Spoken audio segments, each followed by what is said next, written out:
मुलांनो, आज आपण छान छान सर्व फुलं बघितली की नाही. आता या फुलांची आपण आता प्रत्येक शिक्षिका छान छान माहिती सांगणार आहे. चला मॅडम, कोणते फुल घेतले आहेत? फुलांचा राजा गुलाब आहे. हे वेगवेगळ्या रंगाचे फुलं आहेत. बघा, याचा रंग लाल आहे, गुलाबी आहे, याचा रंग पिवळा आहे. असे अनेक रंगाचे गुलाबाचे फुलं असतात. त्या गुलाबाच्या फुलांपासून गुलकंद बनवतात, गुलाबजल बनवतात, अत्तर बनवतात, अगरबत्ती बनवतात. असं या गुलाबाच्या फुलांपासून आपल्याला खूप काही. ही झेंडूची फुलं आहेत.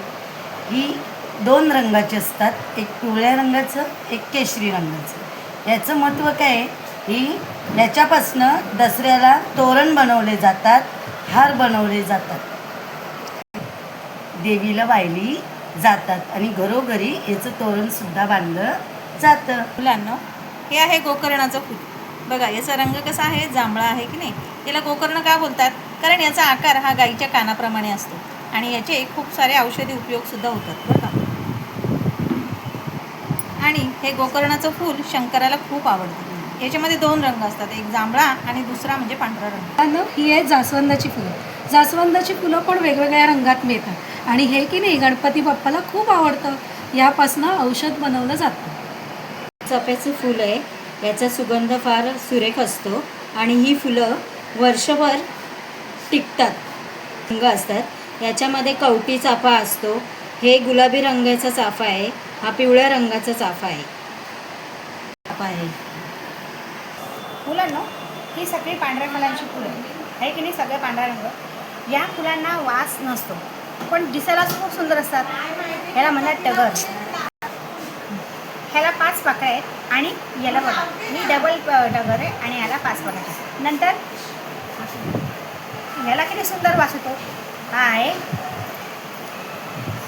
या जुईच्या फुलाला खूप छान वास होतो आणि याचा गजरासुद्धा करता येतो. आणि हा आहे मोगरा. मोगऱ्याचा पण फार छान सुगंध येतो.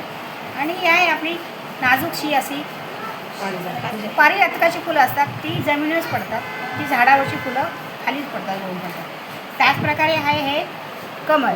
कमळाचे रंग 2 असतात, एक गुलाबी कलरचा असतो आणि एक पांढऱ्या रंगाचा असतो. याच्यावर सरस्वती माता विराजमान असते. आणि हे आपलं राष्ट्रीय फूल आहे. विष्णूच्या हातामध्ये कमळाचं फुलं असतं नेहमी. असं ते जिकडे हे आहे शेवंतीची फुलं. शेवंतीच्या फुलामध्ये 3 रंग आहे. हा आहे जांभळसर रंग आहे, हा पिवळा रंग आणि हा पांढरा रंग. ह्याची वेणीसुद्धा खूप छान करतात, देवाला घालतात. सदाफुलीचं फुले हे नेहमी फुललेलं असतं. अशा प्रकारे आपण आज शैक्षणिक पाठ घेतला आहे फुलांचा छान प्रकारे. वेगवेगळ्या माहिती सुद्धा दिली आहे. रंग, सुवास याप्रमाणे आपण मुलांना खूप छान माहिती दिली. वेगवेगळ्या रंगाची वेगवेगळ्या